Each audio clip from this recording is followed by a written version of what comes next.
غزہ میں اسرائیل کے فضائی حملے، کئی افراد ہلاک۔ لبنان میں اقوام متحدہ کے امن مشن پر حملہ، اینٹونیو گوتیرس کی مذمت۔ تائیوان کے ارد گرد چین کی تازہ فوجی مشقیں، امریکہ کی تشویش۔ وائس آف امریکہ واشنگٹن سے اہم خبروں کے ساتھ محمد جلیل۔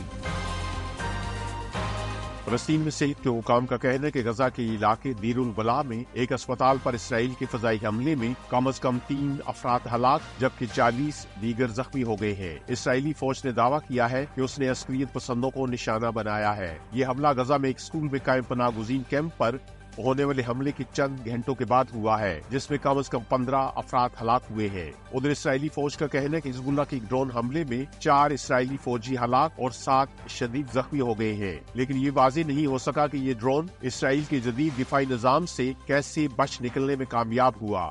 عسکری تنظیم حزب اللہ نے اس حملے کی ذمہ داری قبول کرتے ہوئے کہا ہے کہ یہ حملہ جمعرات کو بیروت میں ہونے والے اسرائیلی فوج کے حملے کا رد عمل ہے، جس میں کم از کم 22 افراد ہلاک ہوئے تھے۔ یہ وائس آف امریکہ واشنگٹن ہے۔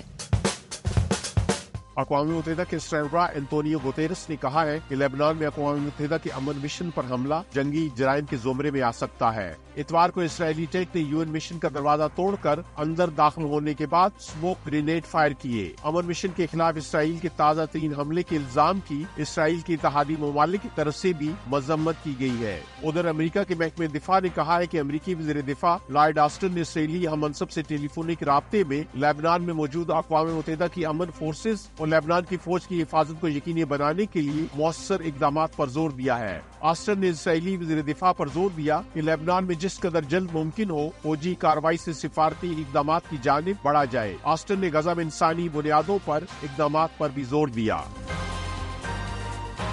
عراق کے وزیر خارجہ نے کہا ہے کہ وہ ایسی جنگ کے خلاف ہے جو خطے میں تباہی اور بدامنی کا باعث بنے۔ ایرانی وزیر خارجہ کے ہمراہ بغداد میں ایک مشترکہ نیوز کانفرنس سے خطاب کرتے ہوئے فواد حسین نے کہا کہ ایران کے خلاف عراق کی فضائی حدود کا استعمال بغداد کے لیے قابل قبول نہیں ہے۔ ایرانی وزیر خارجہ عباس عراقچی اسرائیل پر ایرانی میزائل حملوں کے رد عمل میں اسرائیل کی ممکنہ کارروائی سے پہلے خطے کے ممالک کا دورہ کر رہے ہیں۔ ریاض اور قطر کے دورے کے بعد وہ اتوار کو بغداد پہنچے۔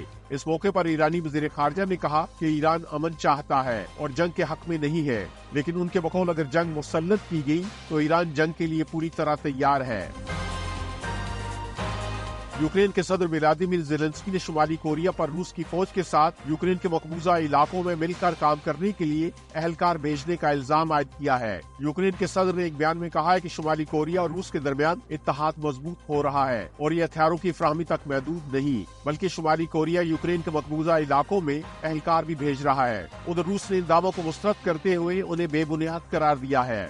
چین کا کہنا ہے کہ اس نے تائیوان کے ارد گرد فوجی مشقیں شروع کر دی ہے، جسے بیجنگ علیحدگی پسندانہ کارروائیوں کے خلاف انتباہ قرار دے رہا ہے۔ ادھر تائیوان کی وزارت دفاع نے اس کارروائی کو اشتعال انگیز قرار دیتے ہوئے اس کی مذمت کی ہے۔ تائیوان کے صدر لائی چنگ ڈو نے حال ہی میں کہا تھا کہ چین کو تائیوان کی نمائندگی کا کوئی اختیار نہیں ہے۔ چنگ ڈو رواں سال جنوری میں تائیوان کے صدارت کے عہدے پر فائز ہوئے تھے۔ بیجنگ انہیں علیحدگی پسند قرار دیتا ہے۔ بیجنگ تائیوان کو اپنا حصہ قرار دیتا ہے جبکہ تائیوان بیجنگ کے اس دعوے کو مسترد کرتا ہے۔ ادھر امریکہ نے ان مشقوں پر تشویش کا اظہار کرتے ہوئے کہا ہے کہ وہ صورتحال پر نظر رکھے ہوئے ہے۔ امریکہ کے محکمہ خارجہ کے ترجمان میتھیو ملر نے چین پر زور دیا ہے کہ وہ تحمل سے کام لے اور ایسے کسی بھی اقدام سے گریز کرے جو ابنائے تائیوان کے امن و استحکام کے لیے نقصان دہ ہو۔